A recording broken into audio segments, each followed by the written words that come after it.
মুসলিম শরীফের একটি হাদিসে পাকের অর্থ হযরত ওমর রাদিয়াল্লাহু তাআলা আনহু হইতে বর্ণিত আছে যে নবী করিম সাল্লাল্লাহু আলাইহি ওয়াসাল্লাম ইরশাদ করিয়াছেন, হে খাত্তাবের বেটা, যাও লোকদের মধ্যে এই ঘোষণা করিয়া দাও যে জান্নাতে শুধু ঈমানদারগণই প্রবেশ করিবে।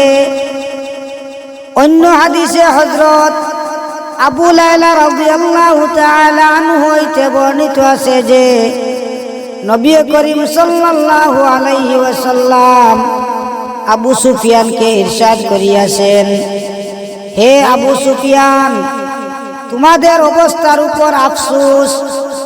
আমি তো তোমাদের নিকট দুনিয়া ও আখিরাত এ কল্যাণে লইয়া আসিয়াছি। ইসলাম কবুল করিয়া লও, নিরাপদ হইয়া যাইবে। অন্য হাদিসে হযরত আনাস রাদিয়াল্লাহু তাআলা আনহু বলেন, আমি নবী করিম সাল্লাল্লাহু আলাইহি ওয়াসাল্লামকে এই ইরশাদ করিতে শুনিয়াছি যে যখন কিয়ামতের দিন হইবে তখন আমাকে সুপারিশ করার ইজাজত দেওয়া হইবে। আমি আরজ করিব, হে আমার রব, এরূপ প্রত্যেক ব্যক্তিকে জান্নাতে দাখিল করিয়া দিন যাহার অন্তরে সরিষার দানা পরিমাণও ঈমান রহিয়াছে।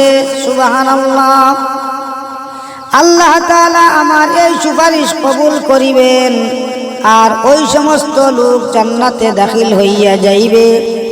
পুনরায় আমি আরজ করিব, এরূপ প্রত্যেক ব্যক্তিকে জান্নাতে দাখিল করিয়া দিন যাহার অন্তরে সামান্য পরিমাণ ঈমান রহিয়াছে। সুবহানাল্লাহ। আল্লাহ পাক পরওয়ারদিগার আলমে আমরারে ঈমানের তলে খেদমত করার তৌফিক দিক। আমিন।